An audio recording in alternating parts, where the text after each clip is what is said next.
selamat pagi teman-teman, selamat pagi Pak Asep.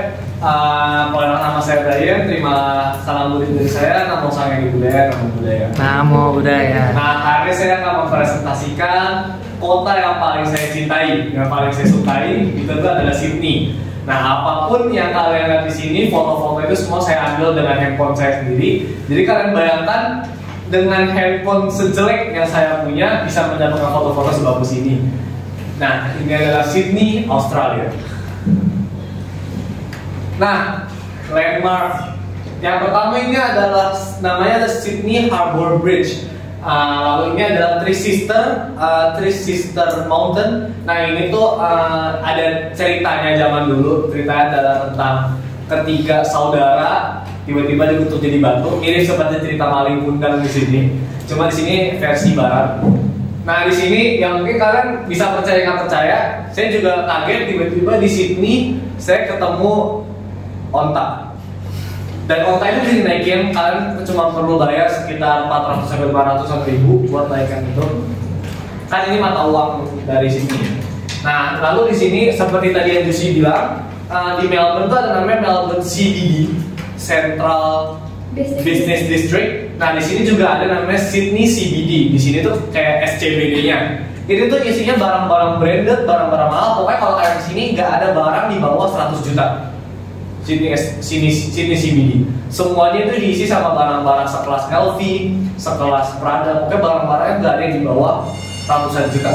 Lalu selanjutnya ini sebenarnya agak random juga, tapi saya sangkut pautkan terhadap Jakarta. Ini sama seperti Ancol. Jadi di sana setelah kita menyeberang dari Sydney Harbour Bridge, kita akan dipertemukan dengan Ancolnya. Nah, ini kalau kalian ini tuh bridge-nya. Ya. Selanjutnya ini ada juga salah satu universitas terbaik di dunia, itu adalah Sydney University. Masuknya susah banget. Dia acceptance rate-nya cuma sekitar 15%. Nah, selanjutnya ini kalau kalian nggak percaya, tadi ini beneran foto saya. Itu tuh foto dari ikon yang mungkin semua orang udah tahu di dunia ini. Ini adalah Sydney Opera House. Lalu selanjutnya di sini juga ada namanya Tangaru Zoo. Nah, di sini tuh persis ada di seberang Sydney Opera House. Nah, Sydney Opera House di sini ada di seberangnya. Dan ini juga saya foto menggunakan handphone saya sendiri. Lalu yang terakhir, kalian semua pasti tahu sebenarnya ini tuh apa. Ini tuh ada namanya Bondi Beach. Kalau kalian sering nonton film, ada adegan entah mereka dimakan hiu apa segala macam, itu semua diambil di Bondi Beach. Fun fact tentang Bondi Beach, kalian tuh hampir nggak ngeliat saya karena satu hari setelah saya pergi dari Bondi Beach terjadi penembakan di sana yang menewaskan puluhan sampai ratusan orang. Nah, itu tuh terjadi satu hari setelah saya meninggalkan Bondi Beach. Jadi kalian sangat beruntung di sini masih bisa lihat saya ya. Karena jika saya di sana terjadi penembakan, saya pasti tidak kuat lari dan saya lebih pilih ditembak ya. Nah, yaitu salah satu ikon film dunia juga seperti yang saya bilang tadi. Banyak film-film dunia sekelas Marvel, sekelas apa segala macam itu menggunakan Bondi Beach ini sebagai ikon pantai dari film yang mereka gunakan. Lalu, apa itu sejarah? Sebenarnya Australia ini tuh sama, jadi sebenarnya Sydney itu sama kayak Melbourne. Mereka tuh sebenarnya mirip-mirip. Kalau kalian semua tahu, suku utama dari Australia ini sebenarnya adalah Aborigin. Nah, Aborigin tuh biasa identik dengan badan yang berkulit hitam. Dia sangat tinggi, dia jauh lebih tinggi daripada Justin di sini. Dia jauh lebih tinggi. Nah, Sydney adalah kota tertua dan terbesar di Australia. Sebelum kedatangan Eropa, wilayah ini dihuni oleh suku Aborigin selama lebih dari 40.000 tahun. Berarti sekitar 38.000 tahun sebelum Masehi, Sydney ini udah ada, tapi bedanya diisi oleh orang-orang dari suku Aborigin. Nah, sejarah modern Sydney dimulai pada tahun 1788 ketika armada Inggris pertama dipimpin oleh Kapten Arthur Phillip tiba di Teluk Sydney untuk mendirikan koloni hukuman. Jadi izin menjelaskan juga, boleh sorry. Kalau kalian lihat di sini, ini sebenarnya agak pecah-pecah di sini mungkin karena bentuk kertasnya juga. Cuman sebenarnya ini tuh ada banyak tempat. Jadi ini tuh sebagai kota utama dari Sydney-nya ini.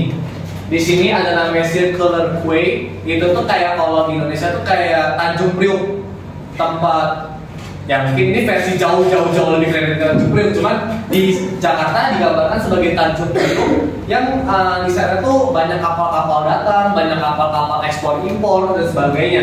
Di sini juga ada salah satu tower ini, itu tuh kasino terbesar di Sydney. Saya nggak ke sana, saya stay halal, jadi saya tidak ada fotonya langsung. Di sini diisi sama bangunan-bangunan pencakar langit yang kalau kalian tahu sebagian besar dari perusahaan terbaik dunia itu menginvestasikan uang mereka untuk membangun perusahaan mereka di sini. Lalu lanjut ke penjelasan tadi. Nah, mereka tuh tiba di Teluk Sydney yang sekarang namanya jadi Circular Quay yang tadi saya bilang, dan mendirikan koloni hukuman. Lalu selanjutnya pada abad ke-19, di sini berkembang pesat berkat imigrasi dan penemuan sumber daya seperti emas selama Gold Rush. Nah, jembatan Sydney Harbour dan gedung Opera Sydney menjadi ikon kota. Ya seperti saya bilang tadi, siapa sih yang nggak tahu logo ini? Siapa sih yang nggak pernah lihat tempat ini? Dan juga tadi yang jembatan tadi itu mungkin bisa dibilang kayak jembatan yang paling populer kedua setelah Golden Bridge. Tahu nggak sih yang ada di ikonnya Golden State Warrior? Nah itu ya bisa dibilang jembatan di sini jembatan paling populer nomor 2 setelah itu. Nah, sekarang Sydney adalah pusat keuangan dan budaya serta destinasi wisata dunia terkenal dengan pantai indahnya dan sejarahnya yang beragam. Jadi Australia ini sama seperti Melbourne. Sydney ini sama seperti Melbourne. Sydney ini adalah kota multikultural. Kalau kalian datang ke Sydney, kalian malah jarang ngelihat orang-orang dari suku Aborigin. Kebanyakan dari mereka ini orang-orang Indonesia, orang-orang dari Amerika, dari Afrika, dan sebagainya macamnya. Kenapa? Karena bisa dibilang sekarang negara Australia ini untuk keseluruhan Australia ini 90% sampai 80% tuh malah diisinya tuh sama orang-orang dari luar negeri yang bahkan bukan suku Aborigin. Kenapa? Karena Australia itu sekarang kayak tadi dia itu tuh adalah pusat keuangan dan budaya. Nanti bakal dijelaskan ke selanjutnya lagi. Nah, kondisi geografi, nah ini tuh adalah Sydney. Nah, ini tuh ada Sydney Airport. Sydney Airport juga bagus banget. Sydney Airport tuh udah sekelas Changi Airport kalau kalian tahu yang di Singapura. Lalu sebenarnya saya belum pernah memiliki kesempatan untuk keliling semua Sydney ini. Cuman saya pernah tinggal di salah satu tempat tinggal di sini. Nah, itu tuh daerah NSW, itu New South Wales. Itu tuh jaraknya cuman kayaknya kalau kepleset juga kelihatan tuh si Sydney. Jadi itu tuh bener ada di persis sampingnya. Sama kayak kalau misalnya di Jakarta itu tuh kayak Bekasi, Tangerang yang cuma tinggal perlu naik kereta doang udah nyampe. Nah, Sydney ibu kota negara bagian New South Wales. Banyak orang salah kaprah ngira Sydney atau Melbourne ini adalah ibu kota dari negara Australia. Tapi sebenarnya ibu kota dari negara Australia adalah Canberra.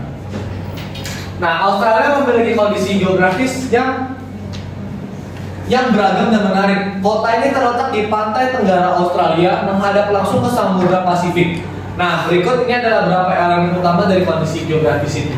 Yang pertama, pantai dan pelabuhan. Nah, kekuatan terbesar Sydney itu adalah di pantai dan pelabuhan. Sydney terkenal sebagai pelabuhan alamnya yang disebut Port Jackson atau Sydney Harbour ya tadi saya bilang tadi yang jembatannya tadi. Ini adalah salah satu pelabuhan alam terbesar di dunia. Selain itu Sydney memiliki banyak pantai terkenal termasuk Bondi Beach, Manly Beach yang menjadi daya tarik wisata utama. Lalu yang kedua itu adalah topografi berbukit. Wilayah Sydney memiliki topografi yang bervariasi dengan bukit-bukit kecil dan lembah-lembah yang dibentuk oleh sungai-sungai seperti Sungai Parramatta dan Sungai Gorges. Daerah ini juga dilengkapi dengan tebing-tebing pantai yang dramatis di beberapa bagian. Lalu sama dengan Melbourne tadi, iklim di sini tuh ada iklim subtropis Sydney memiliki iklim subtropis lembab dengan musim panas yang hangat, yang hangat lembab, serta musim dingin yang ringan. Suhu musim panas rata-rata sekitar 18 sampai 26 derajat Celcius, sementara musim dingin berkisar 8 sampai 17 Celcius. Ini berdasarkan data, tapi ini berbohong. Ini sangat berbohong. Nyatanya waktu itu saya pergi ke Sydney, saya sempat meremehkan. Saya pikir 8 sampai 7. Waktu itu saya datangnya tuh pas lagi winter, jadi pas lagi dingin-dinginnya. Saya pikir cuma 8 derajat, 17 derajat, paling juga dinginan AC sekolah. Ternyata nyampe sana, saya turun dari pesawat itu mencapai 3 derajat Celcius. Jadi kalian bayangin saya cuma pakai kaos, celana pendek, dan sendal di 3 derajat Celcius. Lalu saya sempat dengar cerita juga dari keluarga saya yang tinggal di Sydney ini, kalau di musim panas itu bisa mencapai 36 sampai 38 derajat Celcius, yang jauh lebih panas daripada Sunter, Jakarta. Lalu selanjutnya ada taman nasional dan area hijau. Di sekitar sini terdapat beberapa taman nasional besar seperti Taman Nasional Royal di selatan, Taman Nasional Coos di utara. Sini juga dikelilingi oleh area hijau yang memberikan tempat untuk rekreasi dan konservasi. Lalu selanjutnya ada dataran dan perbukitan. Sebagian besar wilayah metropolitan sini terletak di dataran rendah dekat pantai. Tetapi bagian barat kota mulai menarik ke arah Blue Mountains, sebuah kawasan pegunungan yang menjadi bagian dari wilayah Sydney Raya. Nah, Blue Mountains ini tuh tadi sama kayak yang Three Sister Mountains, mereka tuh masih ada dalam satu kawasan, cuman mereka punya nama yang berbeda.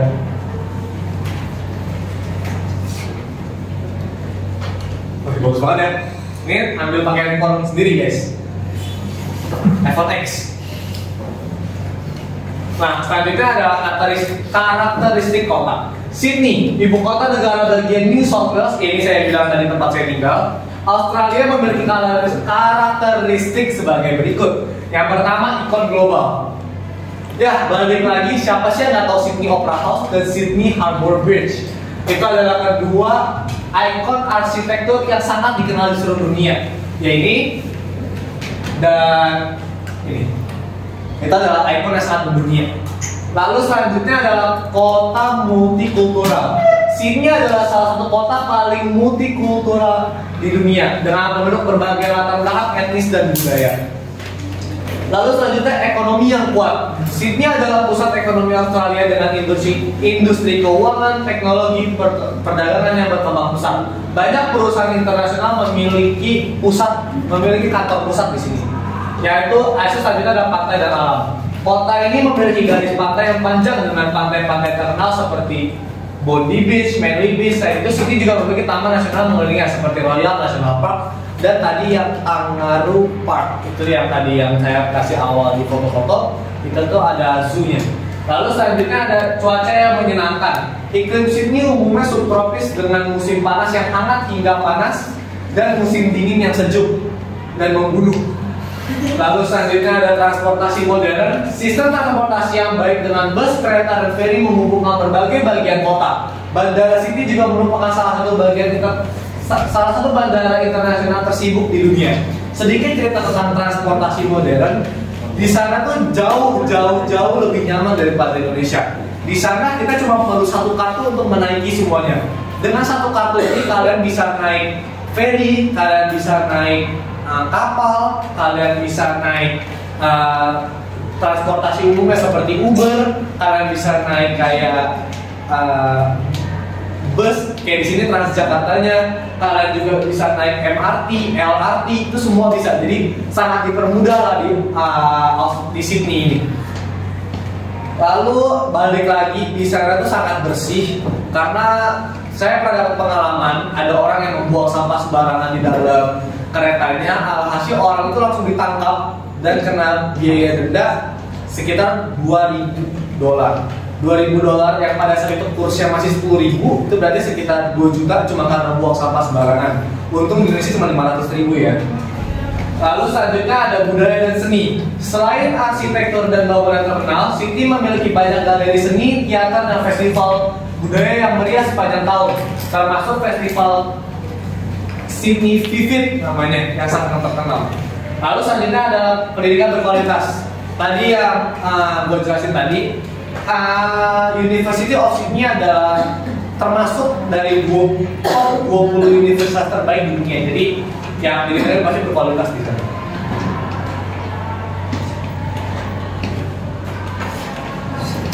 Lalu selanjutnya ada tata ruang. Nah, ini yang tadi saya bilang, yang isinya tuh kasino. Dan itu sangat penting guys. Jadi kalau kalian main kasino di atas, nanti pas dapat umur 21, jadi kalian main kasino, tapi bangunan di sini kalian tuh muter. Kalian paham nggak? Jadi kita tuh main dalam lingkaran. Jadi gitu, kalian yang bulatan ini, tabungnya ini tuh bakal muter setiap kali kita jalan. Kita main di tengah-tengahnya sini, kita bakal berdiri, tapi kita merasa kita bakal muter-muter gitu. Jadi kita bakal mengelilingi dan view-nya tuh bakal beda-beda setiap menit, karena dia berputar gitu lah intinya. Jadi sangat keren sih, saya jujur pernah lihat dalamnya, tapi bukan untuk main, karena saya sama mama saya, jadi kayaknya saya nggak main. Nah selanjutnya tata ruang kota. Yang pertama ada pemisah zona. Langsung ke ini aja, ada zona perumahan, zona komersial, dan zona industri. Perbedaannya apa? Zona perumahan ya tempat mereka isinya tuh cuma rumah-rumah aja, kayak kalau di kita tuh kayak komplek-komplek, habis itu kayak yang di itu namanya cluster-cluster begitu. Nah itu zona komersial, sama kayak dia itu mirip-mirip tadi ya Sydney CBD contohnya, itu tuh tempat-tempat kayak toko pakaian,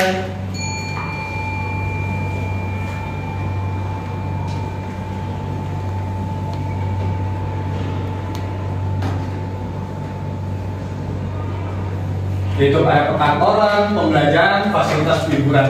Lalu selanjutnya zona industri. Nah kawasan industri ini biasanya diletakkan di pinggir-pinggir kota untuk mengurangi dampak polusinya.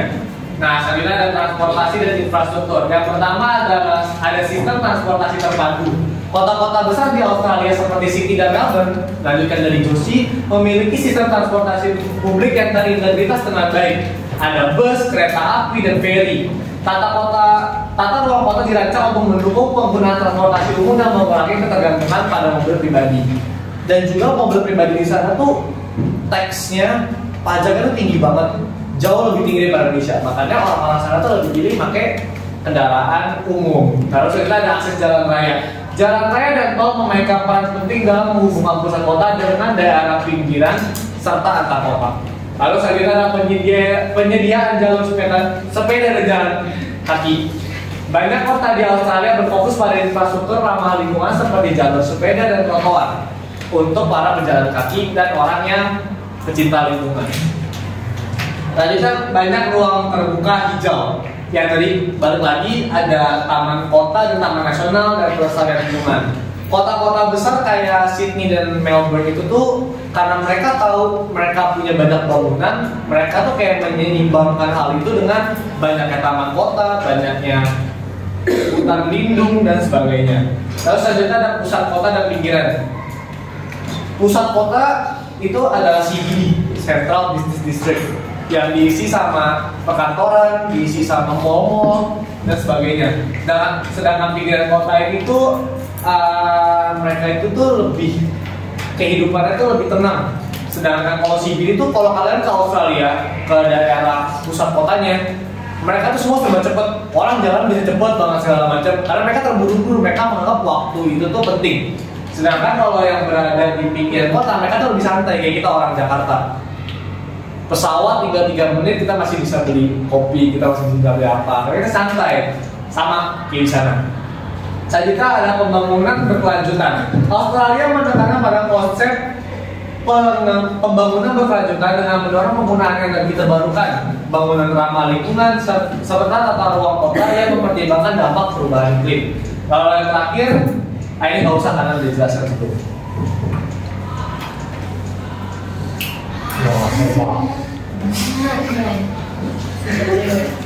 Oke, infrastruktur gak usah panjang-panjang. Dari transportasi umum tuh ada banyak banget. Ada kereta api, ada kapal feri, ada LRT, ada MRT dan sebagainya. Esok ada bandara itu tuh ada bandara Sydney, itu sudah tadi gue bilang juga, bandara Sydney itu bandara terbesar di Sydney. Kalau selanjutnya ada energi, itu tuh ada energi listrik dan gas. Jadi Sydney ini tuh fokus pada pengembangan energi listrik dan gas. Ya, dibuktikan dengan banyak-banyaknya perumahan yang menggunakan energi listrik, banyak perumahan, banyak mobil listrik dan sebagainya gitu. Singkat aja. Lalu ada air dan pengolahan limbah. Mereka ini kan pakai air pump kayak kita. Mereka ngambil air dari perairan di sini, cuma diolah lagi oleh pemerintah sana sehingga layak pakai. Selanjutnya ada telekomunikasi dan teknologi. Sini memiliki infrastruktur yang modern dengan akses luas internet berkecepatan tinggi. Jaringan 5G itu udah umum banget ditemui di sana, sedangkan di Indonesia kan masih jarang ya jaringan 5G. Lalu selanjutnya ada fasilitas publik, pendidikan, kesehatan, taman dan rekreasi. Taman dan rekreasi sudah dijelaskan tadi. Cuma kalau pendidikan, tadi juga saya bilang ada namanya University of Sydney. Lalu selanjutnya ada kesehatan. Kota ini memiliki jaringan rumah sakit dan klinik yang luas, termasuk rumah sakit besar seperti Royal Prince Alfred Hospital dan Saint Vincent Hospital. Lalu ada infrastruktur dan pengembangan berkelanjutan sama berdasarkan kayak tadi. Lalu yang terakhir pengelolaan bencana dan keselamatan. Ya kalau kalian sendiri, Sydney ini kebanyakan ada di pinggiran-pinggiran selat, di pinggiran laut. Nah makanya pengelolaan bencana dan keselamatan ini sangat dibangun di sana. Ya sama kayak Sydney itu. Sydney itu tuh kayak Jakarta, Melbourne itu kayak Bandung, Canberra itu kayak Bogor. Mau konteks? Oke, lanjut.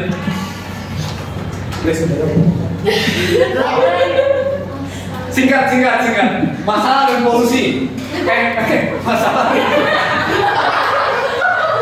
Lanjut. Oke, masalah dan solusi. Yang pertama sama kayak di Melbourne, kemacetan lalu lintas. Masalahnya seiring berkembangnya populasi dan peningkatan jumlah kendaraan pribadi, kemacetan lalu lintas di sini menjadi sangat parah, terutama di sekitar pusat kota dan utama di sekitar CBD-nya tadi. So solusinya apa? Proyek infrastruktur seperti perluasan metro dan pembangunan jalan tol baru, misalnya West Connex ini salah satu proyek pemerintah juga, serta yang dilakukan untuk mengurangi kemacetan meskipun hasil jangka panjangnya masih dalam proses. Lalu selanjutnya ada prinsip perumahan biaya hidup tinggi. Sebenarnya di Sydney ini, di Australia ini, gaji kalian itu gede banget. Gaji kalian cuma jadi pemungut sampah aja itu bisa sekitar 30 sampai 50 juta per bulan. Ya itu saya pernah tanya sendiri ke tukang sampah di sana. Saya penasaran. Nah, tapi kebanyakan dari mereka lebih memilih untuk homeless. Kenapa homeless? Karena kalau mereka homeless, mereka dapat uang lagi dari pemerintah. Saya pernah nanya juga, bagi mereka yang belum mendapatkan pekerjaan, bagi mereka yang belum mendapatkan rumah, bagi mereka yang lanjut usia akan diberikan tunjangan dari pemerintah sekitar 50 juta sampai 80 juta setiap tahunnya, tergantung dari kondisi mereka. Ya saya kalau jadi mereka juga lebih memilih tidak pengangguran ya, karena dapat uang gitu loh. Lalu selanjutnya ya tadi krisis dan biaya hidup yang tinggi. Walaupun mereka dapat pendapatan yang tinggi, tapi biaya hidupnya jauh lebih tinggi lagi. Kalian harus tahu, cuma makan McD, kentang dan burger di sana tuh udah sekitar 300 ribuan di sini. Jadi biaya hidup itu tinggi banget di sana. Belum kalian air, listrik, rental rumah, sewa rumah. Sewa rumah di sana tuh per tahun bisa sampai 100 sampai 300-an juta tergantung bagaimana bentuk rumahnya. Yang 100 juta ini kalian jangan bayangin rumah segede mansion. 100 juta per tahun itu tuh rumahnya cuma kotak, cuma kayak kos-kosan di Jakarta. Jadi itu ya biaya sangat mahal. Lalu perubahan iklim dan lingkungan. Masalah kayak tadi Melbourne juga, Sydney mengalami dampak perubahan iklim termasuk cuaca ekstrim yang tadi 3 derajat, seperti gelombang panas, kebakaran hutan dan badai. Saking panasnya di sana yang saya bilang bisa sampai 36 sampai 38 derajat Celcius, itu sangat memicu terjadinya kebakaran hutan. Solusinya apa? Sydney sedang berupaya meningkatkan ketahanan lingkungan melalui proyek-proyek pembangunan berkelanjutan, penggunaan energi terbarukan, dan penanaman lebih banyak pohon. Ya, singkat. Enggak, ini terakhir, sumpah. Ini terakhir. Nah, ini Sydney in 8K. 20 minutes. Masa 20 menit, 20 menit ya? Nah, ini tuh Sydney Harbour Bridge. Ini tuh kalian bisa naik pakai yang kartu tadi, yang gue bilang dari kartu yang kalian bisa pakai buat semuanya. Nah, ini tuh cakep banget. Oh my god, Sydney, please ya. Ini tuh Sydney Opera House. Ini tuh adalah circular way yang tadi saya bilang Tanjung Prioknya. So, ini bangunan besar-besar punya perusahaan-perusahaan terbaik di dunia. Habis itu tadi mana sih? Di balik bangunan ini guys, sorry. Ini ya di sini banyak taman-taman kotanya seperti yang tadi dijelaskan juga. Ya ini banyak kan hotel-hotel. Ini tuh CBD. Ini tuh isinya mall-mall gitu-gitu. Ya, tadi ini tuh yang tadi kasino. Lalu selanjutnya ini yang tadi saya bilang ada kayak Ancol, Dufan, ya ini Dufan. Wah bagus banget, indah banget ya guys sini. Ini saya kesini guys. Wah ini bentuk malamnya dari Sydney. Yang pasti Sydney jauh lebih bagus daripada Melbourne. Ini kayak Monasnya gitu guys kok.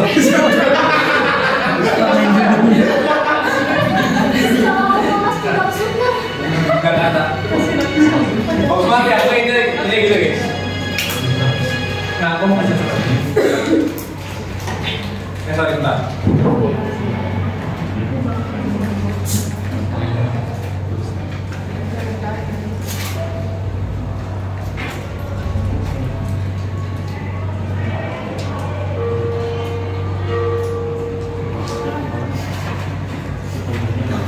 Udah lah, nggak usah guys, kelamaan guys.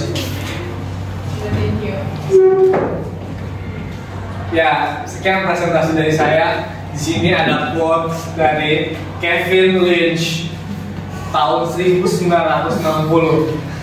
The city is not only a place to live, it's a place to dream. Same as Sydney, there's the place to dream. Ya, terima kasih telah mendengar presentasi saya yang sekitar 20 menit 30 menit ya, nama sang hari budaya